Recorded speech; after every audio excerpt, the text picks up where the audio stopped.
Hi friends, कैसे हैं आप सब। एक बार फिर से आपका स्वागत है आपके अपने यूट्यूब चैनल हक आपका। तो फ्रेंड्स, जैसे कि आप सब जानते हैं, हम अपनी सीटेट के प्रैक्टिस सेट कर रहे हैं। अगर आप फर्स्ट टाइम चैनल पर आए हैं तो चैनल सब्सक्राइब जरूर करना। आई होप आपने चैनल सब्सक्राइब कर लिया होगा। तो शुरू करते हैं अपनी आज की क्लास और अपने आज के प्रैक्टिस सेट को। तो फर्स्ट क्वेश्चन क्या है हमारा। फर्स्ट क्वेश्चन है, हड़प्पा सभ्यता में प्रचलित फैंस के संबंध में क्या सत्य नहीं है। तो फैंस जो था हड़प्पा सभ्यता में, उसके संबंध में आपके कौन सा कथन सही नहीं है। यह कृत्रिम रूप से तैयार किया जाता था। बालू या स्फटिक के चूर्ण को गोंद में मिलाकर इसे बनाया जाता था। नेक्स्ट है, इसका उपयोग हथियार बनाने में किया जाता था। और नेक्स्ट है आपका, इसे मन के चूड़ियां तथा छोटे बर्तन बनाए जाते थे। तो करेक्ट आंसर क्या होगा यहाँ पर आपका, ऑप्शन सी हो जाएगा यहाँ पर आपका करेक्ट आंसर। ये आपका फैंस के संबंध में सही नहीं है। हड़प्पा सभ्यता में प्रचलित फैंस के संबंध में ये आपका सही नहीं है कि इसका उपयोग हथियार बनाने में किया जाता था। फैंस जो था ये कृत्रिम रूप से तैयार किया जाता था। इसे कृत्रिम रूप से तैयार की गई ये आपकी कीमती सामग्री थी, जिसका उपयोग मन के चूड़ियां, छोटी मूर्तियां और बर्तन जैसे विलासिता के आभूषण बनाने में होता था, ना कि हथियार बनाने में। तो करेक्ट आंसर यहाँ पर हो जाएगा आपका ऑप्शन सी। ये आपका कथन जो है ये फैंस के संबंध में सही नहीं है। तो ऑप्शन सी आपका करेक्ट हो जाएगा। नेक्स्ट क्वेश्चन पाएंगे। नेक्स्ट क्वेश्चन क्या है हमारा। नेक्स्ट है, महात्मा बुद्ध से संबंधित सभी स्थली पर स्तूप, विहार, चैत्य तथा अन्य स्मारक बनाए गए थे। निम्नलिखित में से किस स्थल का महात्मा बुद्ध के जीवन से कोई संबंध नहीं था, परंतु वहां एक स्तूप निर्मित है। कौन सा स्थल है जो आपके महात्मा बुद्ध के जीवन से उसका कोई संबंध नहीं था, लेकिन वहां पर एक स्तूप का निर्माण है, स्तूप वहां पर निर्मित है। तो करेक्ट आंसर क्या होगा यहाँ पर आपका, कुशीनगर, सारनाथ, बोध गया या सांची। तो करेक्ट आंसर हो जाएगा यहाँ पर आपको ऑप्शन डी, सांची। कुशीनगर में तो महात्मा बुद्ध का महापरिनिर्वाण यानी कि महात्मा बुद्ध की मृत्यु हुई थी। कहाँ पर, कुशीनगर में। सारनाथ में बुद्ध ने अपना पहला उपदेश दिया था, पहला उपदेश। और बोध गया में ज्ञान की प्राप्ति हुई थी। बोध गया में क्या हुआ था, आपके ज्ञान प्राप्त हुआ था। तो करेक्ट आंसर हो जाएगा यहाँ पर आपका ऑप्शन डी, सांची जो है ये आपके संबंधित नहीं है महात्मा बुद्ध से। कुशीनगर में उनकी मृत्यु हुई, सारनाथ में पहला उपदेश दिया और ज्ञान प्राप्त हुआ था उनको बोध गया में। तो करेक्ट आंसर हो जाएगा यहाँ पर आपका ऑप्शन सी। नेक्स्ट क्वेश्चन पाएंगे। नेक्स्ट क्वेश्चन क्या है हमारा, अशोक के ज्यादातर अभिलेख आपके डैश और देवनागरी लिपि में है। किस भाषा में है, आर्मेक भाषा में, प्राकृत भाषा में, यूनानी भाषा में या आपके पाली भाषा में। तो अशोक के जो ज्यादातर अभिलेख है उनकी लिपि तो देवनागरी है, और भाषा कौन सी है। तो करेक्ट आंसर क्या होगा यहाँ पर आपका, वो है आपकी प्राकृत भाषा है। ऑप्शन बी आपका करेक्ट होगा। प्राकृत, अशोक के ज्यादातर अभिलेख प्राकृत भाषा और देवनागरी लिपि में है। अशोक के अधिकांश अभिलेख प्राकृत भाषा में है, और देवनागरी लिपि का उल्लेख जो है ये आपका, देवनागरी लिपि का जो आपके विकास हुआ था ये आपकी प्राचीन ब्राह्मी लिपि से हुआ था। तो अशोक के ज्यादातर अभिलेख जो है वो आपके प्राकृत भाषा और ब्राह्मी लिपि में है। देवनागरी लिपि का जो आपके उद्गम हुआ था, इसका जो विकास हुआ था वो आपके प्राचीन ब्राह्मी लिपि से हुआ था। तो करेक्ट आंसर क्या होगा यहाँ पर आपका, ऑप्शन बी हो जाएगा करेक्ट आंसर। ये आपके प्राकृत भाषा में लिखे गए हैं। नेक्स्ट क्वेश्चन पाएंगे। नेक्स्ट क्वेश्चन क्या है हमारा। नेक्स्ट क्वेश्चन है, प्राचीन भारत में मथुरा किस रूप में सर्वाधिक प्रसिद्ध था। तो मथुरा जो है प्राचीन भारत में मथुरा किस रूप में सर्वाधिक प्रसिद्ध था। तो किस लिए प्रसिद्ध था, गांव के रूप में, नेक्स्ट है आपका पत्तन के रूप में, नेक्स्ट है धार्मिक केंद्र के रूप में, या नेक्स्ट है आपका जंगल क्षेत्र के रूप में। तो करेक्ट आंसर क्या हो जाएगा यहाँ पर आपका, प्राचीन भारत में मथुरा आपके किस लिए प्राप्त आपके किस लिए प्रसिद्ध था? तो ये प्रसिद्ध था आपके धार्मिक केंद्र के रूप में। किस लिए प्रसिद्ध था? धार्मिक केंद्र के रूप में। प्राचीन भारत में मथुरा मुख्य रूप से एक धार्मिक केंद्र के रूप में सर्वाधिक प्रसिद्ध था।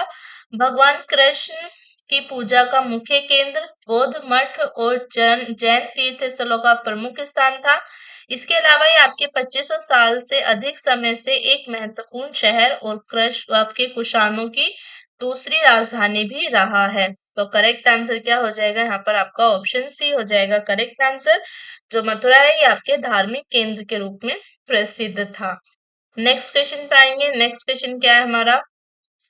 जिनका शरीर युद्ध मैदानों में कुठारों, कुल्हाड़ियों, तीरों, भालों, बछों, तलवारों, लोहों की गदाओं, नुकीले तीरों तथा अन्य सैकड़ों हथियारों से लगे घाव के दाग से भरे होने के कारण अत्यंत सुंदर दिखता है। यह वर्णन किस राजा के संबंध में है? ये जो वर्णन आपके किया गया है ये किस राजा के संबंध में किया गया है? चंद्रगुप्त द्वितीय, समुद्रगुप्त, स्कंदगुप्त या आपके कुमारगुप्त प्रथम? तो करेक्ट आंसर क्या हो जाएगा यहाँ पर आपका? ये कथन जो दिए गए हैं ये आपके किसके संबंध में दिए गए हैं? समुद्रगुप्त के संबंध में। तो करेक्ट आंसर हो जाएगा यहाँ पर आपका option B. Okay, option B आपका करेक्ट आंसर हो जाएगा। नेक्स्ट क्वेश्चन पे आएंगे। नेक्स्ट क्वेश्चन क्या है हमारा?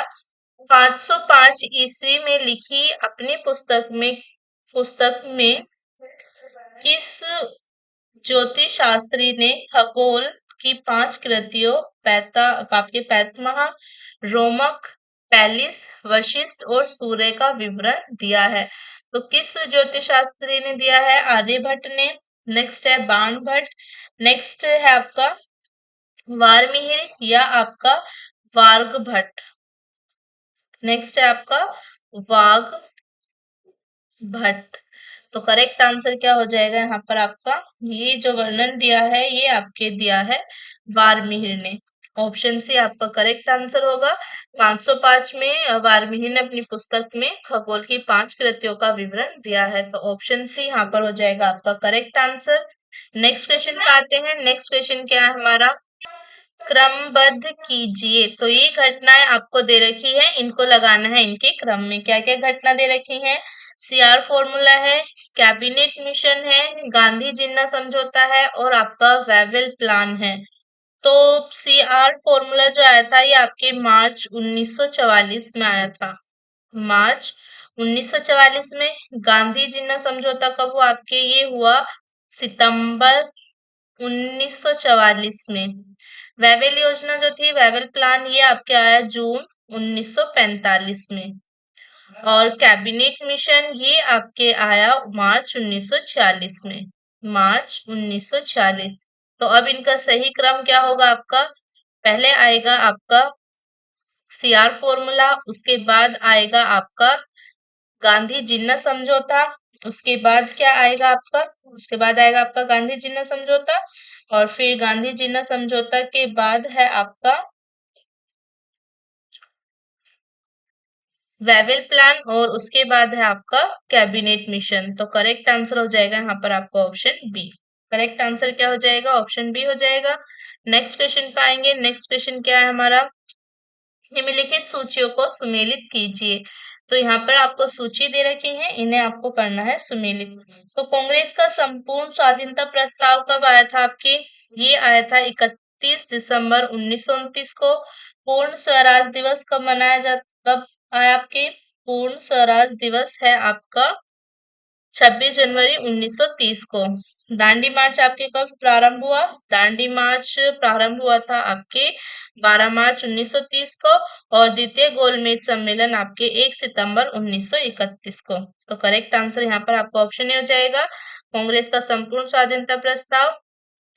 ये आपके 31 मार्च 1929 को है और इसके बाद है आपका पूर्ण स्वराज दिवस, ये है आपके 26 जनवरी 1930। दांडी मार्च आपका 12 मार्च 1930 और द्वितीय गोलमेज सम्मेलन आपके 1 सितंबर 1931। तो करेक्ट आंसर हो जाएगा यहाँ पर आपका ऑप्शन ए। नेक्स्ट क्वेश्चन पे आते हैं। नेक्स्ट क्वेश्चन क्या है हमारा? कार्यकाल पूर्ण होने से पहले भारत के राष्ट्रपति को उनके पद से कौन हटा सकता है? कार्यकाल पूरा होने से पहले भारत के राष्ट्रपति को उनके पद से कौन हटा सकता है? प्रधानमंत्री, नेक्स्ट है आपका उपराष्ट्रपति, नेक्स्ट है उच्चतम न्यायालय के मुख्य न्यायाधीश, या नेक्स्ट है आपका संसद द्वारा महाभियोग लगाकर। तो करेक्ट आंसर क्या हो जाएगा यहाँ पर आपका? ऑप्शन डी हो जाएगा करेक्ट आंसर। संसद द्वारा महाभियोग लगाकर कार्यकाल पूर्ण होने से पहले भारत के राष्ट्रपति को उसके पद से हटाया जा सकता है। भारतीय संविधान के अनुच्छेद 61 के तहत यदि राष्ट्रपति संविधान का उल्लंघन करते हैं तो उन्हें 5 वर्ष के कार्यकाल पूरा होने से पहले संसद या तो आपके लोकसभा या राज्यसभा द्वारा महाभियोग यानी कि इम्पीचमेंट जिसको कहते हैं वो प्रक्रिया के माध्यम से हटाया जा सकता है। और महाभियोग प्रस्ताव को सदन के 2/3 बहुमत से पारित होना आवश्यक है और 14 दिन पूर्व इसकी सूचना देनी होती है। 14 दिन पूर्व इससे नोटिस देना होता है। तो करेक्ट आंसर होगा आपका ऑप्शन डी। संसद द्वारा महाभियोग लगाकर राष्ट्रपति को हटाया जा सकता है और इसका प्रावधान आपके अनुच्छेद 61 में आता है। नेक्स्ट क्वेश्चन पे आएंगे। नेक्स्ट क्वेश्चन क्या है हमारा? तो नेक्स्ट है हमारा सूर्य के चारों ओर चक्कर लगाते ग्रह का जो वेग होता है वो नियत रहता है, अधिकतम होता है जब सूर्य के समीप होता है, अधिकतम होता है जब सूर्य से दूर होता है, नेक्स्ट आपका कुछ कहा नहीं जा सकता। तो करेक्ट आंसर क्या होगा यहाँ पर आपका? ऑप्शन बी हो जाएगा करेक्ट आंसर। अधिकतम होता है जब सूर्य के समीप होता है। केपलर के ग्रहों की गति के द्वितीय नियम जो आपका क्षेत्रफल का नियम है उसके अनुसार कोई भी ग्रह सूर्य के चारों ओर दीर्घवृत्ताकार यानी कि इलिप्टिकल कक्षा में घूमता है और उसे सूर्य से जोड़ने वाली रेखा समान समय में समान क्षेत्रफल तय करती है। तो करेक्ट आंसर क्या हो जाएगा यहाँ पर आपका? ऑप्शन बी हो जाएगा करेक्ट आंसर। सूर्य के चारों ओर चक्कर लगाते ग्रह का वेग अधिकतम जब होगा जब वह आपके सूर्य के समीप होगा। नेक्स्ट क्वेश्चन पाएंगे। नेक्स्ट क्वेश्चन क्या है हमारा? यदि यदि दिसपुर आपके 92 डिग्री 50 देशांतर पर पूर्व दिशा में स्थित है तो दिसपुर का स्थानीय समय क्या होगा यदि भारतीय मानक समय 8 प्रातः है?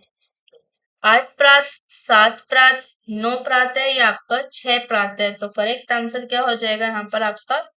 ऑप्शन बी हो जाएगा करेक्ट आंसर, 7 प्रातः। नेक्स्ट क्वेश्चन पे आएंगे। नेक्स्ट क्वेश्चन क्या है हमारा?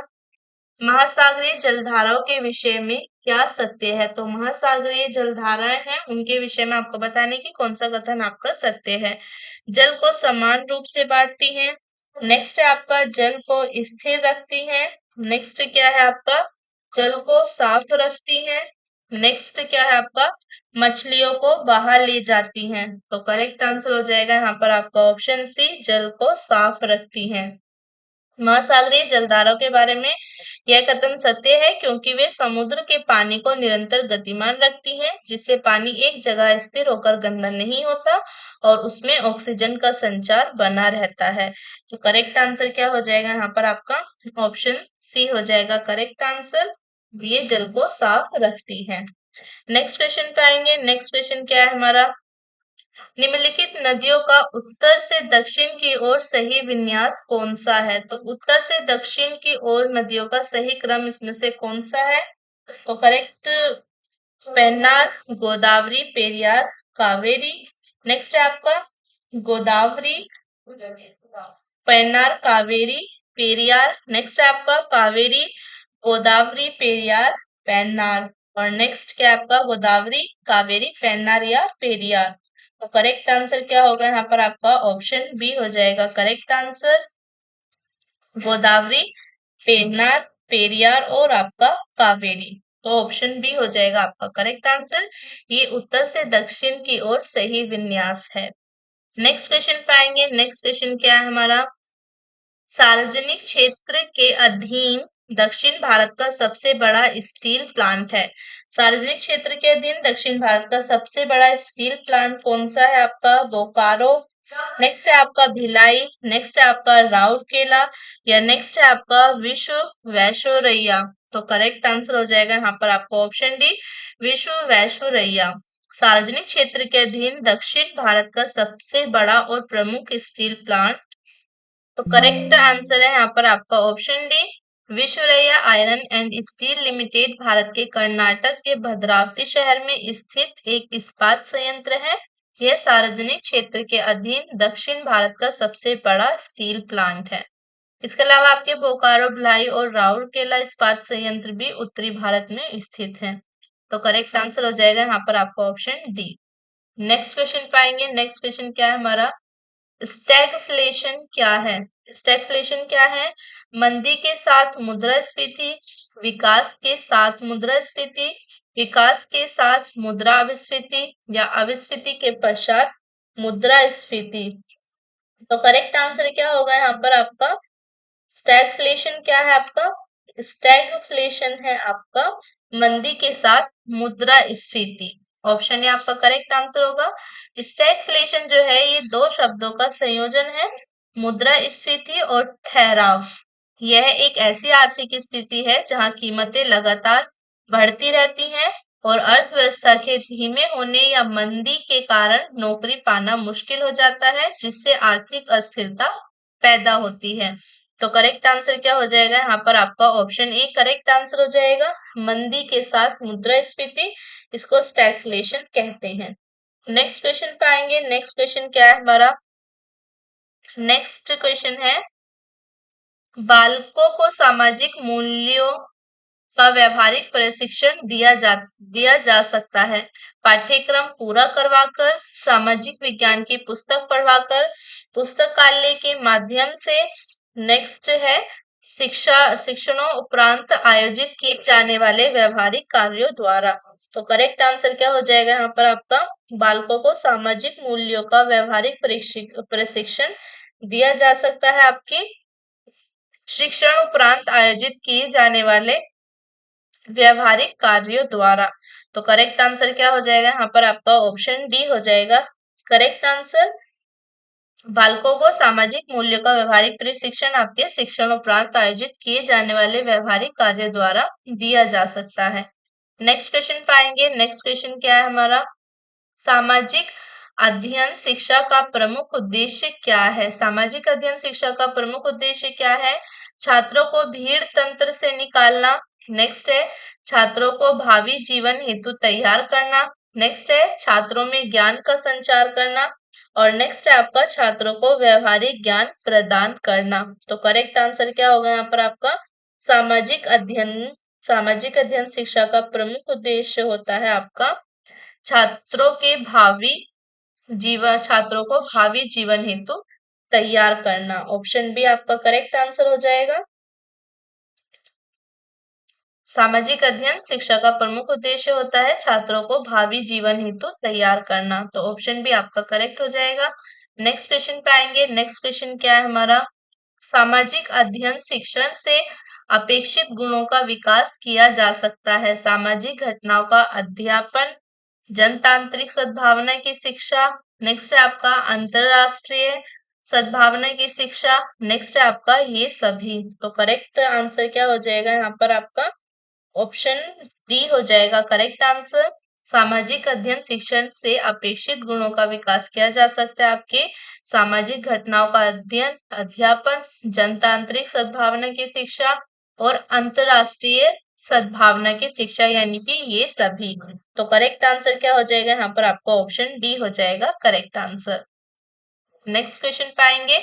नेक्स्ट क्वेश्चन क्या है हमारा, नेक्स्ट क्वेश्चन है, शिष्य अंतर संबंधों के अध्ययन की एक अत्यंत उपयोग प्रणाली है। शिष्य अंतर संबंध के अध्ययन की एक अत्यंत उपयोग प्रणाली क्या है आपके, case study, Rorschach test, next है आपका सोशियोग्राम, नेक्स्ट है आपका एनकाडोटल रिपोर्ट। तो करेक्ट आंसर क्या हो जाएगा यहाँ पर आपका, करेक्ट आंसर हो जाएगा यहाँ पर आपका ऑप्शन सी सोशियोग्राम। ऑप्शन सी आपका करेक्ट आंसर होगा सोशियोग्राम। सोशियोग्राम जो है ये शिष्य के अंतर संबंध के अध्ययन की एक अत्यंत उपयोगी प्रणाली है। तो ऑप्शन सी आपका करेक्ट आंसर होगा यहाँ पर आपका सोशियोग्राम। नेक्स्ट क्वेश्चन पे आते हैं। नेक्स्ट क्वेश्चन क्या है हमारा, सामाजिक अध्ययन शिक्षण में जनसंख्या शिक्षा महत्वपूर्ण है क्योंकि यह नियोजन कार्यक्रम में योगदान देती है। यह उत्पादन एवं जनसंख्या में संतुलन करने में सहयोग देती है। यह भारत की सभी समस्याओं का एकमात्र समाधान है। यह समाज कल्याण कार्यक्रम को प्रभावी बनाती है। तो करेक्ट आंसर हो जाएगा यहाँ पर आपका ऑप्शन बी। यह उत्पादन एवं जनसंख्या में संतुलन करने में सहयोग देती है। सामाजिक अध्ययन शिक्षण में जनसंख्या शिक्षा इसलिए महत्वपूर्ण होती है क्योंकि यह उत्पादन एवं जनसंख्या में संतुलन करने में सहयोग देती है। तो करेक्ट आंसर क्या हो जाएगा यहाँ पर आपका ऑप्शन बी यहाँ पर हो जाएगा आपका करेक्ट आंसर। नेक्स्ट क्वेश्चन पे आएंगे। नेक्स्ट क्वेश्चन क्या है हमारा, दूरदर्शन शिक्षण में किस प्रकार का सोपान है? दृश्य सामग्री का, श्रव्य सामग्री का, दृश्य श्रव्य सामग्री या इनमें से कोई नहीं। तो करेक्ट आंसर क्या होगा यहाँ पर आपका, दूरदर्शन शिक्षण में आपके श्रव्य और दृश्य यानी कि दृश्य श्रव्य सामग्री का सोपान है। तो करेक्ट आंसर हो जाएगा यहाँ पर आपका ऑप्शन सी। नेक्स्ट क्वेश्चन पे आएंगे। नेक्स्ट क्वेश्चन क्या है हमारा, कृष्णदेव राय का अमुक्त मलयद किस भाषा में लिखा गया है? कृष्णदेव राय का जो ग्रंथ है अमुक्त मलयद ये किस भाषा में लिखा गया है? संस्कृत में, तमिल में, तेलुगु में या आपके कन्नड़ में? तो करेक्ट आंसर क्या हो जाएगा यहाँ पर आपका, ये आपके लिखा गया है। तो करेक्ट आंसर हो जाएगा यहाँ पर आपका ऑप्शन सी तेलुगु में। ये आपकी किस भाषा में लिखा गया है? तेलुगु में। विजयनगर के सम्राट कृष्णदेव राय द्वारा रचित अमुक्त मलयद तेलुगु भाषा में लिखा गया एक प्रसिद्ध महाकाव्य है। यह ग्रंथ 16वीं शताब्दी में लिखा गया था। इसमें वैष्णव संत अंडाल और भगवान विष्णु के विवाह के साथ ही शासन एवं प्रशासन के सिद्धांतों का वर्णन किया गया है। तो करेक्ट आंसर हो जाएगा यहाँ पर आपको ऑप्शन सी। कृष्णदेव द्वारा लिखित जो ग्रंथ है अमुक्तमाल्यद ये आपके तेलुगु भाषा में लिखा गया है। नेक्स्ट क्वेश्चन पे आएंगे। नेक्स्ट क्वेश्चन क्या है हमारा, मौर्य सम्राट समाज के 7 वर्गों में विभाजित होने का उल्लेख निम्नलिखित में से किसमें मिलता है? मौर्य समाज के 7 वर्गों में विभाजित होने का उल्लेख आपके किसमें मिलता है? अशोक के शिलालेख में, पुराण में, मेगास्थनीज की इंडिका में या आपके कौटिल्य में? तो करेक्ट आंसर क्या हो जाएगा यहाँ पर आपका ऑप्शन सी हो जाएगा करेक्ट आंसर, मेगास्थनीज की इंडिका में। यूनानी राजदूत मेगास्थनीज ने अपनी पुस्तक इंडिका में मौर्यकालीन भारतीय समाज को व्यवसाय के आधार पर 7 वर्गों में विभाजित किया गया है। कौन कौन से थे ये वर्ग आपके? दार्शनिक, कृषक और दार्शनिक, कृषक, पशुपालक, पशुपालक या आपके चरवाहे, पशुपालक या आपके कारीगर, कारीगर या आपके शिल्पी, कारीगर। नेक्स्ट है आपका सैनिक, सैनिक या आपके योद्धा, सैनिक योद्धा या आपके निरीक्षक, निरीक्षक और आपके सभासद, सभासद या आपके मंत्री। तो इन 7 ये आपके 7 वर्ग है जो आपके ये विभाजित था जिसमें मौर्य समाज, और ये आपके मेगास्थनीज की इंडिका में ये मिलते हैं। तो करेक्ट आंसर हो जाएगा यहाँ पर आपका ऑप्शन सी। नेक्स्ट क्वेश्चन पाएंगे। नेक्स्ट क्वेश्चन क्या है हमारा, प्रारंभिक पूर्ण मानव को किस नाम से जाना जाता था? तो प्रारंभिक पूर्ण मानव को किस नाम से जाना जाता था? निएंडरथल, क्रोगमान्यो, ग्रीमाल्डी या आपके मैगलिनियन? तो करेक्ट आंसर क्या हो जाएगा यहाँ पर आपका, करेक्ट आंसर होगा आपका ऑप्शन ए निएंडरथल। प्रारंभिक पूर्ण मानव को निएंडरथल नाम से जाना जाता था। नेक्स्ट क्वेश्चन पाएंगे। नेक्स्ट क्वेश्चन क्या है हमारा, मोहनजोदड़ो से प्राप्त पशुपति की मोहर पर निम्न में से कौन अंकित नहीं है? हाथी, गैंडा, बाघ या आपका बैल? तो करेक्ट आंसर क्या हो जाएगा यहाँ पर आपका ऑप्शन डी हो जाएगा करेक्ट आंसर, बैल उस पे अंकित नहीं है। मोहनजोदड़ो से प्राप्त पशुपति की मोहर पर बैल आपके अंकित नहीं है। तो ऑप्शन डी आपका करेक्ट आंसर होगा। नेक्स्ट क्वेश्चन पे आएंगे। नेक्स्ट क्वेश्चन क्या है हमारा, नेक्स्ट है निम्नलिखित में से सत्य कथन है। इसमें से आपको बताने की कौन सा कथन आपका सत्य है, किसके संबंध में? राष्ट्रीय विकास परिषद के संबंध में। इसका गठन 1952 में हुआ। नेक्स्ट है आपका, यह एक संवैधानिक निकाय है। नेक्स्ट है आपका, इसमें राज्य के मुख्यमंत्री भी शामिल होते हैं। और नेक्स्ट है आपका, यह एक सलाहकारी संस्था है। तो करेक्ट आंसर क्या हो जाएगा यहाँ पर आपका? पहला कथन आपका सही है। इसका गठन 1952 में हुआ। नेक्स्ट आपका थर्ड सही है, इसमें राज्य के मुख्यमंत्री भी शामिल होते हैं। और नेक्स्ट आपका फोर्थ सही है, यह एक सलाहकारी संस्था है। तो करेक्ट आंसर यहाँ पर हो जाएगा आपका ऑप्शन। नेक्स्ट क्वेश्चन पाएंगे। नेक्स्ट क्वेश्चन क्या है हमारा? निम्नलिखित कथनों पर विचार कीजिए। क्योटो उपसंधि सन 2005 में लागू हुई। क्योटो उपसंधि ओजोन परत की क्षीणता से संबंधित है। मीथेन CO2 की तुलना में ग्रीन हाउस गैस के रूप में अधिक हानिकारक है। तो इसमें बताने के आपको कौन से कथन आपके यहाँ पर सही है, इसमें से कौन कौन से कथन आपके सही हैं। तो यहाँ पर एक तो पहला कथन सही है आपका, क्योटो उपसंधि जो है वो आपके सन 2005 में लागू हुई। और एक आपका थर्ड सही है, मीथेन CO2 की तुलना में ग्रीन हाउस गैस के रूप में अधिक हानिकारक है। तो करेक्ट आंसर क्या हो जाएगा यहाँ पर? आपका ऑप्शन ए हो जाएगा करेक्ट आंसर। नेक्स्ट क्वेश्चन पे आएंगे। नेक्स्ट क्वेश्चन क्या है हमारा? राष्ट्रीय स्तर पर एक शीर्ष सहकारी संगठन है। तो राष्ट्रीय स्तर पर आपका एक शीर्ष सहकारी संगठन कौन सा है? NDC, NCDC, नेफेड या आपका ट्राइफेड। तो करेक्ट आंसर क्या हो जाएगा आपका? ऑप्शन सी हो जाएगा correct answer, NAFED. Correct answer क्या होगा यहाँ पर आपका? ऑप्शन सी हो जाएगा करेक्ट आंसर, नेफेड। राष्ट्रीय स्तर पर कृषि के उपज के विपणन सहकारी समितियों का शीर्ष संगठन आपके नेफेड है। इसकी स्थापना कब हुई थी नेफेड की? तो इसकी स्थापना आपके 2 अक्टूबर 1958 को हुई थी। यह भारत में कृषि उत्पादों के विपणन, प्रसंस्करण और भंडारण को बढ़ावा देता है। तो करेक्ट आंसर क्या हो जाएगा यहाँ पर? आपको ऑप्शन सी हो जाएगा करेक्ट आंसर। नेक्स्ट क्वेश्चन पे आएंगे। नेक्स्ट क्वेश्चन क्या है हमारा? निम्नलिखित सूत्रों को सुमेलित कीजिए। तो एपीकल्चर आपके किससे संबंधित है? मधुमक्खी पालन से। हॉर्टिकल्चर किससे संबंधित है आपके? बागवानी से। फ्लोरिकल्चर किससे संबंधित है आपके? फलों की कृषि से। और आपके विटीकल्चर किससे संबंधित है? अंगूर की कृषि से। एपीकल्चर मधुमक्खी पालन से, और हॉर्टिकल्चर आपके बागवानी से। फ्लोरिकल्चर आपके किससे संबंधित है? फलों की कृषि से। और आपका विटीकल्चर अंगूर की कृषि से। तो करेक्ट आंसर हो जाएगा यहाँ पर आपका ऑप्शन डी। नेक्स्ट क्वेश्चन पाएंगे। नेक्स्ट क्वेश्चन क्या है हमारा?